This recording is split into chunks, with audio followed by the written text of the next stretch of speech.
20 arrancamos así este martes 29 de mayo, día de ñoquis. Buenas noches. ¿Cómo anda, caballero? Muy bien, muy buenas noches a todos. Bueno, ¿entramos con los títulos? Entramos con los títulos. Títulos, señor director, y arrancamos así con M20. Tips para alquilar. ¿Estás pensando en mudarte? ¿No te alcanza para comprar y preferís alquilar? Quédate ahí porque en instantes nuestro abogado Gastón Requelme viene a contarte todos los secretos y detalles que tenés que saber antes y después de firmar el contrato de alquiler. No te muevas de ahí, es el primer corte. Ya está Gastón Requelme que nos va a explicar cuáles son las decisiones que tenemos que tomar al momento de querer alquilar nuestra vivienda. No te muevas de ahí, ya hablemos con más M20. Ya está en nuestros estudios el doctor Gastón Requelme y él nos va a explicar cuáles son las cosas que tenemos que tener en cuenta al momento de alquilar. Aplausos para el doctor Gastón. ¿Cómo estamos? Buenas noches, Gastón. ¿Qué tal? Buenas noches, ¿cómo andan? ¿Cómo va? Gracias por los aplausos. Por favor. Y bueno, la idea es transmitir justamente en la columna legal del día de hoy el tema de alquileres. ¿Qué pasa con la gente que recién está buscando un alquiler con destino para vivienda familiar o incluso la gente que actualmente se encuentra alquilando una propiedad con destino familiar? No nos referimos al tema de comercio. Hay un par de cosas a tener en cuenta, más allá de algunas básicas y obvias, quizás para otras personas no son tan obvias porque no están acostumbradas a manejarse con contratos de alquileres, que es, en principio, desde el vamos, tener un contrato de alquiler firmado por escrito. Mucha gente suele pactar alquileres de palabra. Para el caso de que haya algún conflicto, se va a entender como que el contrato fue estipulado por el plazo mínimo legal, que es de 2 años. Esto es un plazo mínimo legal establecido por ley. Y también tener en cuenta 3 cosas que al menos a mí me parecen más interesantes para transmitirle a la gente, que son materia de consulta permanente. Estas 3 cosas son: qué pasa con respecto a las expensas, qué pasa respecto a la rescisión anticipada del contrato de alquiler y qué pasa con respecto a los alquileres escalonados o que se pactan con distintas sumas de valores. Para arrancar, vamos a arrancar primero con el tema de la rescisión anticipada del contrato de alquiler. Mucha gente tiene que saber que en el caso de rescindir un contrato de alquiler, seguramente se va a embarcar en un costo, en un gasto extra que quizás no tiene forma de preverlo. Y bueno, desde acá queremos transmitirle que en el caso de rescindir un contrato de alquiler, tienen que esperar un transcurso mínimo de 6 meses. Previo a esto no se puede rescindir el contrato de alquiler. Si se lo hace, se va a tener que pagar el equivalente a los meses que faltan para cumplir estos 6 meses. Y se tiene que dar un preaviso al locador o al propietario de ese inmueble, que el preaviso no puede ser no menos de 60 días en el caso de que el alquiler no haya transcurrido 1 año. Y en el caso de que esté ya transcurrido 1 año de alquiler, el plazo de preaviso va a ser de 30 días. Siempre y cuando se haya otorgado este preaviso, también hay que entregarle al propietario una indemnización que es el equivalente a 1 mes y medio de alquiler, o en el caso de que haya transcurrido 1 año del alquiler, 1 mes de indemnización para el caso de ruptura anticipada del contrato de alquiler. Esto es muy importante que lo tengan en cuenta la gente que está pensando en rescindir el contrato o que a futuro piensa rescindirlo, que tiene que preavisar al locador o al propietario del inmueble y a su vez va a tener que indemnizarlo por rescindir este contrato de locación de manera anticipada.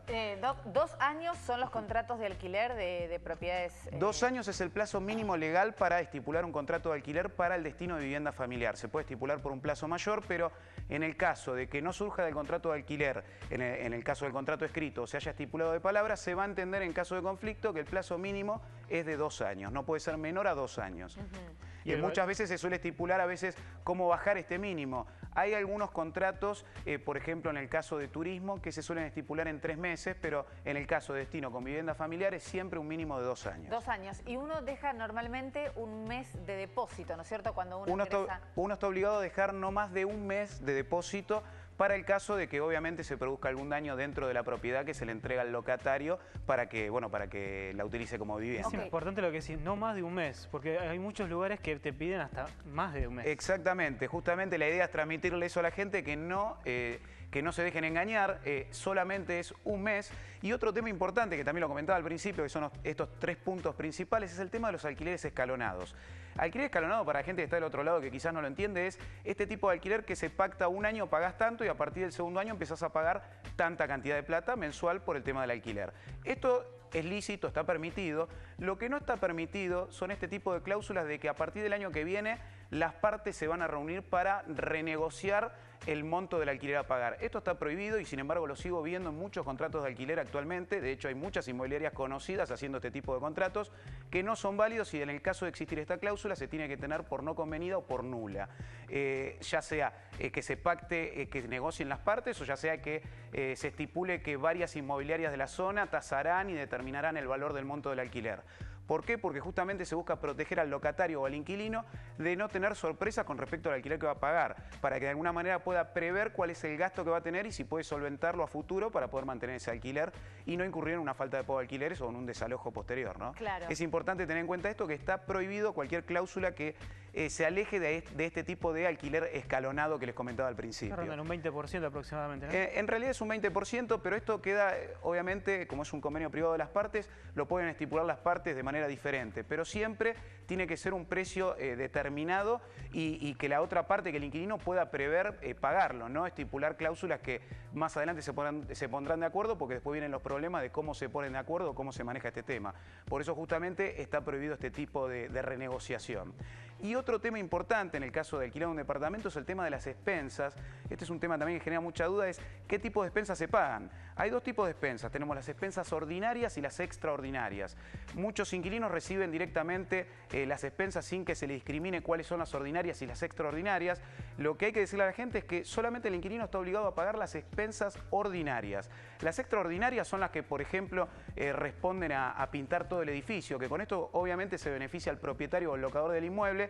Cuando el inquilino obviamente está 2 años y después se retira, se beneficia al propietario. Por lo tanto, no corresponde estos gastos extraordinarios de expensas que los pague el inquilino.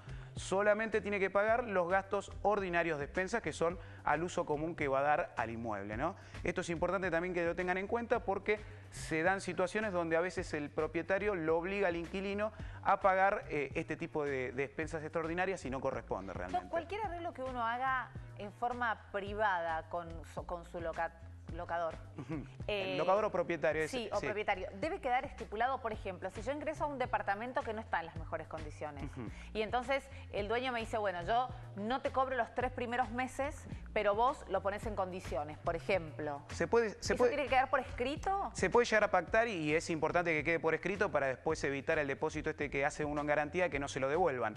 Igualmente también es muy importante al momento de ingresar al departamento hacer un inventario, chequear cómo está y en qué condiciones se encuentra el inmueble y hacerlo firmar por el propietario o el locador, para que quede una constancia de en qué situación se encontraba, si se encontraba mal una pared, si se encontraba un lugar sin pintar o si se encontraba algún daño grave dentro del inmueble, para que después no haya problemas a futuro y se le reclame al inquilino que tiene que arreglarlos.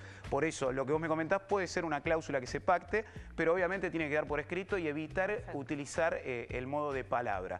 Lo mismo que para rescindir, esta rescisión anticipada que les comentaba, que tienen que avisar al propietario o locador dentro de los 60 días, háganlo por escrito, mediante una notificación fehaciente. Pueden hacer un escrito que le firme el propio locador o mandarle una carta, documento, telegrama mediante correo oficial, en este caso correo argentino, ¿no? Perfecto. Es importante Impecable, eso. Gastón. No sabemos si es abogado o no, pero que viene bien vestido.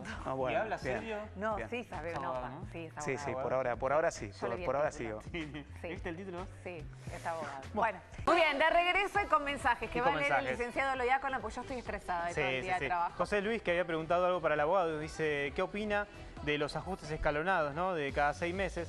Dice que se puede, pero siempre tiene que ser escalonado, está permitido. Trouble wants to find me all the time.